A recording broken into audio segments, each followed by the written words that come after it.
Hello, नमस्कार आणि welcome back. सध्या वाढत्या उन्हाचा त्रास तर सर्वांनाच होत असेल आणि पित्ताचाही. तर त्यासाठी मी आजची खास रेसिपी तुमच्यासाठी घेऊन आलेली आहे. ती म्हणजे सोलकढी.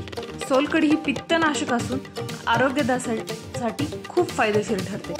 तर चला तर मग आपण आपल्या रेसिपीला स्टार्ट करूया. तर प्रथम इथे मी 4 ते 5 आमसूल घेऊन पाण्यामध्ये आपण त्याला भिजवत ठेवणार आहोत. आमसूल आपलं भिजेपर्यंत आपण इथे नारळ फोडून घ्यायचा आहे. इथे मी ताजा नारळ वापरत आहे. तुमच्याकडे जर ओला नारळ असेल तर तुम्ही तोही वापरू शकता कट केलेला. तर इथे आपल्याला सोलकढी बनवण्यासाठी हा नेहमी ओला नारळच लागतो. ड्राय नारळ आपण वापरणार नाही.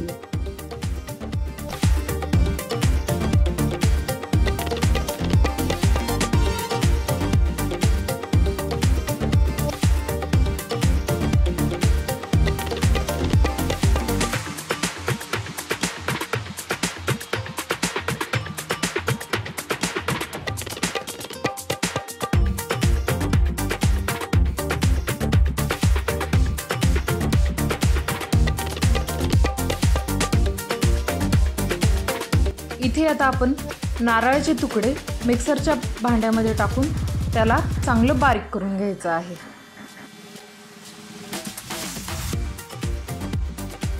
इथे तुम्ही बघू शकता की आपली इथे छान बारीक पेस्ट तयार झालेली आहे.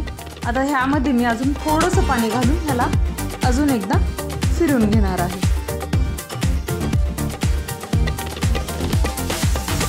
त्यानंतर इथे आपण एका सुती कपड्यामधून हे सर्व नारळाचं दूध काढून घ्यायचं आहे. पूर्णपणे आपण गाळणी नाही वापरणार आहेत. आपण एक सुती कपडाच वापरायचा आहे, कारण की जे बारीक बारीक कण असतात ते ह्या सुती कपड्यामध्ये चांगले राहिले जातात. त्यामुळे आपण इथे सुती कपड्यानेच हे नारळाचं दूध व्यवस्थित गाळून घ्यायचं आहे. सोलकढी ही मूळची कोकणातली असून तिथे दमट हवामानामध्ये ही जास्त प्रमाणात पिली जाते. पण उन्हाळा आल्यानंतर आपण ह्याला बनवून आपल्या शरीरातील पित्त आणि उष्णता कमी करू शकतो. इथे आपलं आता नारळाचं दूध काढून झालेलं आहे. आता ह्याची कन्सिस्टन्सी तुम्हाला जर जास्त घट्टसर वाटत असेल तर तुम्ही यामध्ये थोडंसं पाणी टाकू शकता. आता आपलं इथे आमसूलही छान भिजून झालेलं आहे. आता आपण हे या नारळाच्या दुधामध्ये ॲड करून घेऊया.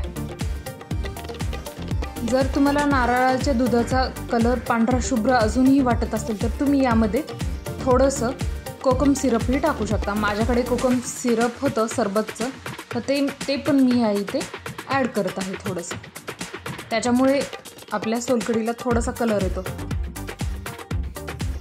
त्यानंतर इथे मी अद्रक लसूण थोडासा बारीक स्मॅश करून घेतला आहे, तो यामध्ये आपण घालणार आहोत.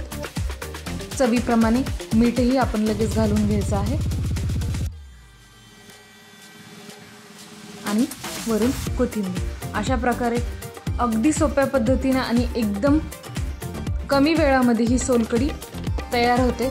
तुम्ही उन्हाळ्यात एनर्जी ड्रिंक म्हणूनही वापरू शकता आणि किंवा जर तुम्हाला पित्ताचा त्रास होत असेल तर पित्त कमी करण्यासाठी सुद्धा तुम्ही ही सोलकढी पिऊ शकता.